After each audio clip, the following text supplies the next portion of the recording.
Os ambientes que formam o nosso planeta são diversos e bastante heterogêneos. Existem montanhas, oceanos, rios, planaltos, planícies, desertos e florestas.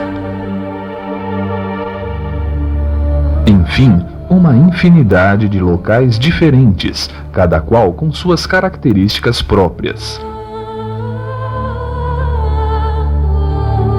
Em cada um desses diferentes ambientes encontramos diferentes nichos ecológicos, cada um povoado pelos diferentes seres que lá habitam. Estima-se que existam no mundo entre 10 e 30 milhões de formas de vida. Destas, são conhecidas até hoje apenas cerca de 1,5 milhão, que vivem nos mais variados ambientes.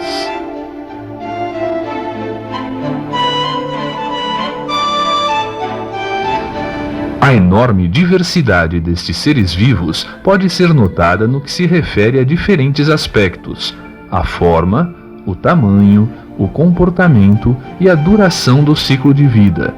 Esta diversidade é facilmente observada quando comparamos diferentes seres vivos, como o homem, uma bromélia, um caranguejo, uma bactéria, um cogumelo ou ainda uma formiga.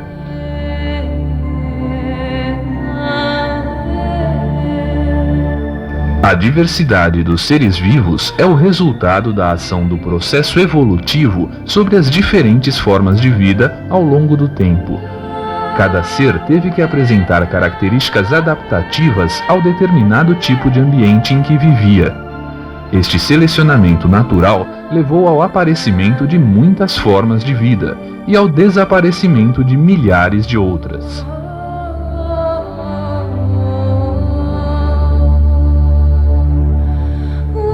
O contínuo e incessante processo da evolução, que se arrasta por milhares e milhares de anos, resultou na formação da esplêndida diversidade de seres vivos que atualmente existem na Terra.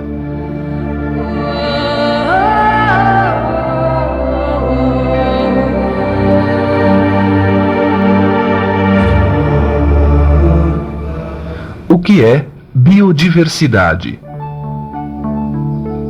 Como o próprio nome já diz, biodiversidade é a diversidade de espécies que vivem em um determinado ambiente. Quanto maior a biodiversidade, maior a estabilidade de um ecossistema, ou seja, maior a sua capacidade de resistir às interferências externas que podem ameaçar o seu equilíbrio. Mais da metade dos seres vivos existentes no planeta são encontrados nas florestas tropicais. A maior floresta tropical do mundo é a floresta amazônica, cuja maior parte encontra-se em território brasileiro.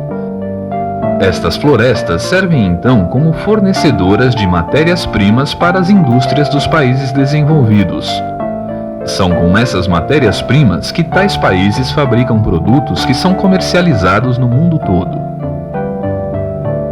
Em junho de 1992, ocorreu no Rio de Janeiro a Eco 92, um encontro onde foi tentado um acordo em relação à biodiversidade.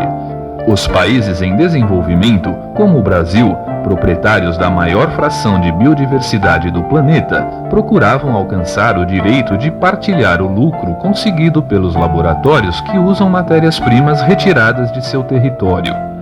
A Convenção sobre a Biodiversidade foi assinada por 112 países, entre eles a França, o Japão, a Inglaterra e a Alemanha, países que possuem indústrias biotecnológicas. Mas, infelizmente, os Estados Unidos, detentores da maior indústria de biotecnologia do planeta, recusaram-se a assinar o acordo.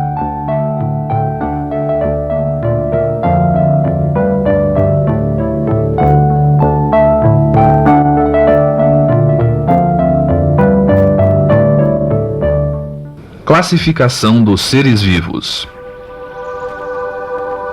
Os seres vivos são classificados segundo esta ordem: reino, filo, classe, ordem, família, gênero e espécie. Por exemplo, o homem faz parte do reino animal. O filo é o de cordados. A classe é de mamíferos. A ordem é a dos primatas. A família é de hominídeos. E o gênero ou espécie é o Homo sapiens. Houve um tempo em que os seres vivos eram classificados apenas como animais e plantas. Com o passar do tempo e o aperfeiçoamento dos microscópios, descobriram-se importantes diferenças entre os seres vivos. Hoje, eles são classificados em 5 reinos. O reino Monera, formado pelas bactérias e algas azuis, as cianofícias. O reino Protista, formado pelos protozoários e demais algas, como euglenófitas, crisófitas e pirrófitas. O reino Fungi, constituído pelos fungos. O reino Animalia, formado pelos animais. E o reino Plante, que é formado pelos vegetais.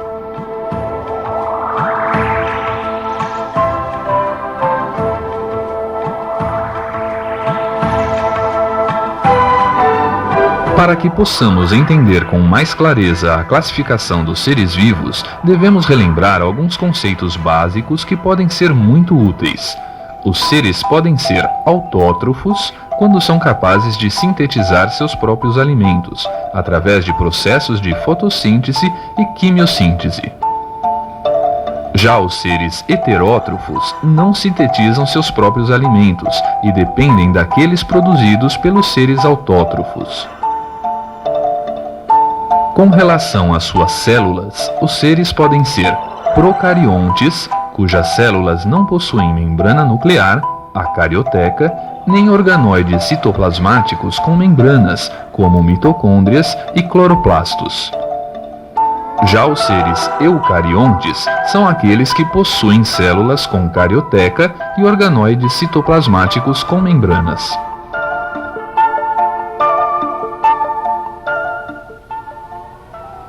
Os vírus. Os primeiros seres que vamos estudar são os vírus.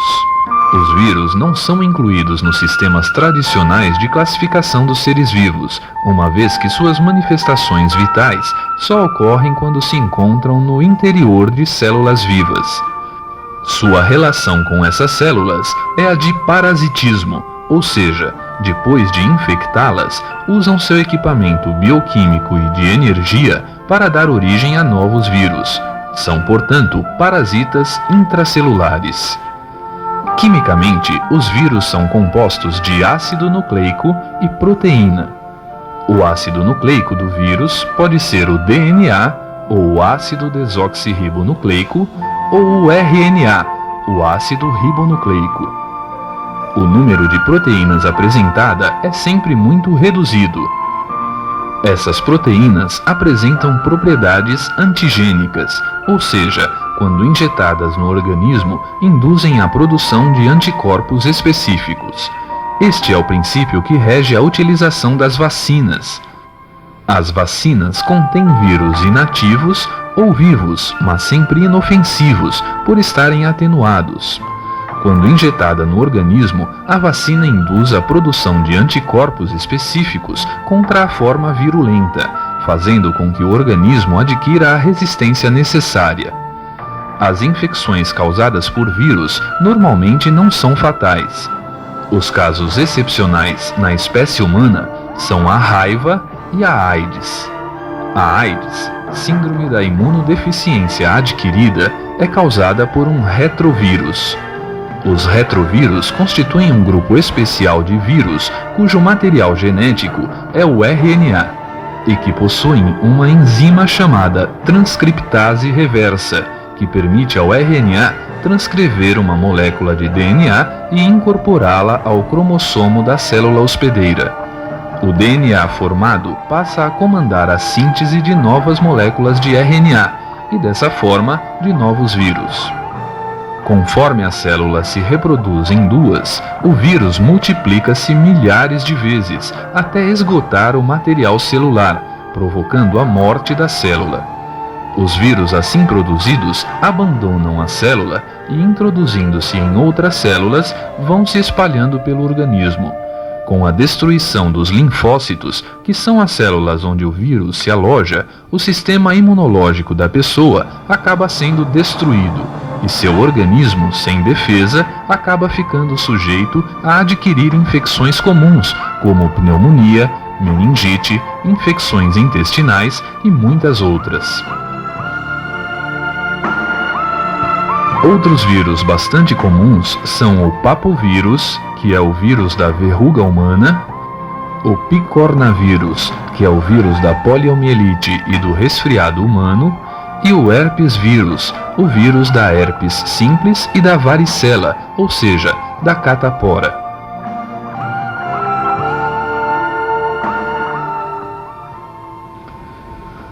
O reino Monera. O reino Monera é constituído pelos mais simples de todos os organismos vivos, as bactérias e as algas azuis ou cianofícias. Eles são seres unicelulares, embora várias espécies se apresentem agrupadas em colônias. Além de serem unicelulares, os seres pertencentes ao reino Monera também são procariontes, ou seja, não possuem um núcleo definido. Todo o seu material genético está disperso no citoplasma. Além disso, não apresentam organoides com membranas no citoplasma. As bactérias são os seres mais disseminados no planeta e podem ser encontradas na terra, na água e no ar, em objetos e nos materiais em decomposição, na superfície ou no interior dos organismos. As bactérias são seres muito pequenos, com a maioria possuindo diâmetro inferior a 1 micrômetro, que é a milésima parte de 1 milímetro. Elas podem viver livremente ou associadas a outros organismos. As espécies parasitas são responsáveis por um grande número de doenças que afetam o homem. Com relação às suas formas, as bactérias podem ser esféricas, recebendo o nome de cocos. Podem ter a forma de bastonetes, recebendo o nome de bacilos, como o bacilo da febre tifoide. E podem ter a forma espiralada, os espirilos, e em vírgulas, que são os vibriões, como o vibrião da cólera. Na maioria das vezes, a reprodução nas bactérias é assexuada por cisciparidade ou bipartição. Esse processo se realiza com muita rapidez e é um dos principais fatores responsáveis pela enorme quantidade de bactérias existentes no planeta.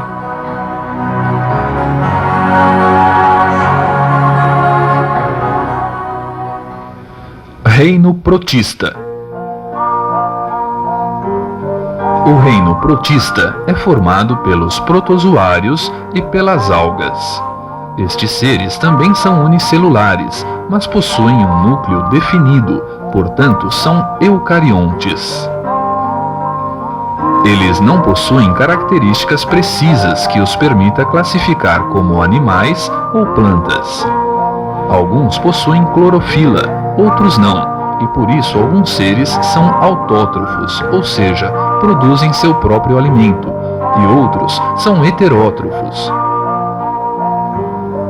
A maioria dos seres do reino protista possui organelas de locomoção, como pseudópodos, flagelos ou cílios.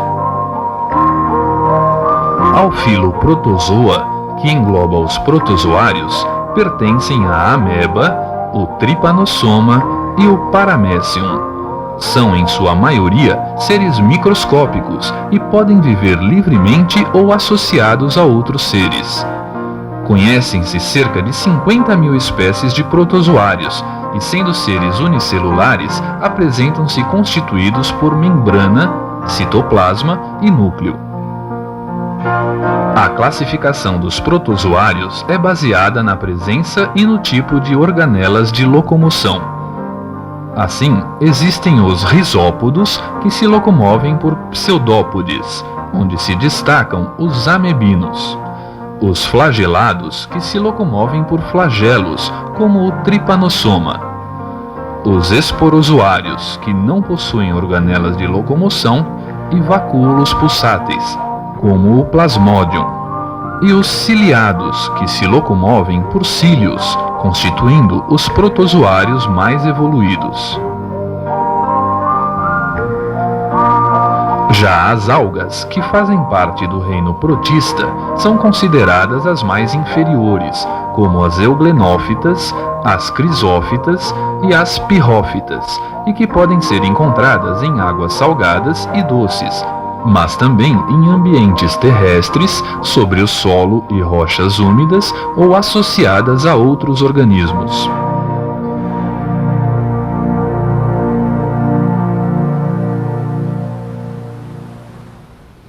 O reino fungi. Os fungos mais conhecidos são os bolores, fermentos, levedos, orelhas de pau, mofos e os cogumelos ou champignons. Todos eles são seres eucariontes, ou seja, têm um núcleo definido, e são heterótrofos, não produzem seu próprio alimento. Podem viver livremente na água e no meio terrestre, ou ainda associarem-se a outros seres. Os organismos que decompõem a matéria orgânica são chamados sapróvoros ou sapróbios. Juntamente com as bactérias, são os responsáveis pela atividade de decomposição da biosfera. Os organismos que decompõem e absorvem compostos orgânicos de origem vegetal são chamados saprófitas. E os fungos que decompõem substâncias orgânicas de origem animal são chamados de saprozóias. Em razão de apresentarem um conjunto de características encontradas em animais e plantas, os fungos são classificados num reino distinto, o fungi. Os principais grupos de fungos são os oomicetos, os zigomicetos, os ascomicetos, os basidiomicetos e os deuteromicetos. Os ascomicetos são os fungos mais numerosos, e deste grupo fazem parte as leveduras, que podem ser usadas tanto na fermentação de comestíveis como para se obter a penicilina. Já os basidiomicetos constituem o grupo considerado mais evoluído, e os mais conhecidos são os cogumelos e as orelhas de pau. Quando agem como parasitas, causam a ferrugem em carvões ou fuligens vegetais, mas podem também ser comestíveis, como o Agaricus campestris, que pode ser cultivado comercialmente. Os fungos acabam tendo grande importância em nossas vidas, pois ao mesmo tempo em que podem provocar doenças nos homens, nos animais e nos vegetais, os fungos são usados para criar remédios, alimentos e matérias industriais. Além disso, sua importância para o planeta no trabalho de decomposição é inestimável. Além dos fungos, fazem parte do reino fungi os líquens, que são organismos formados pela associação de algas unicelulares e certos fungos, e os mixomicetos.